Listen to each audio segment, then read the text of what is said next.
Sobrang saya ko, Christy. Parang ng mga unang panahon. Wala pa yung mga trahedya na yan.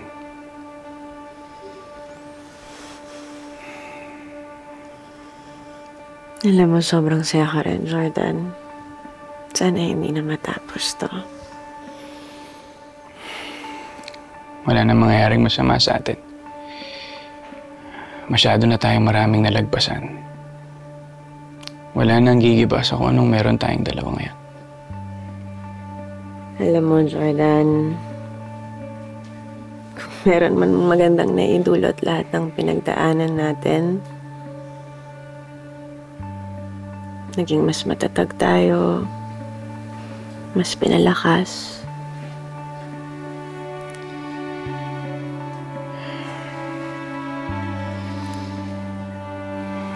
Alam mo, Christy, dapat ngayon pa lang iniisip na natin yung future nating dalawa.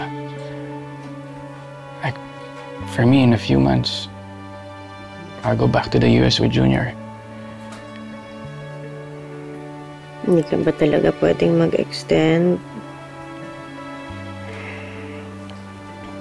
Andun ang buhay ko, Christy. Pero ayokong mawala kay ni Tori ulit. Ayokong mawala kayo sa akin.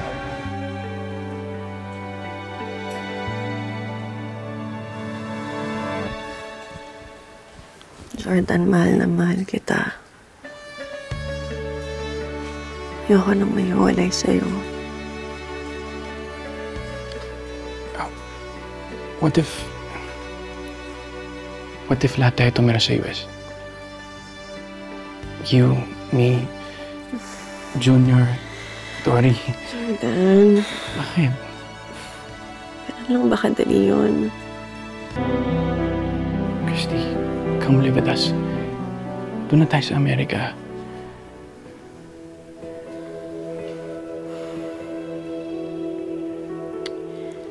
Jordan, paano si Jeremy? Madali naman yun eh. Papaayos ko lahat ng papeles natin. Kahit si Jeremy, tatratuhin ko siyang parang sarili kong anak. Doon na tayo. Pero Jordan, hindi lang naman... Siyempre, may mga ibang taong kailangan tanungin.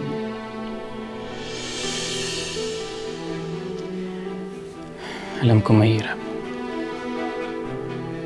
Pero mas mabuti na to kaysa naninirahan tayo dito ng may takot sa lugar na to. Alam mo, na habang buhay yan si Shaira, mananatili siyang banta sa mga buhay natin.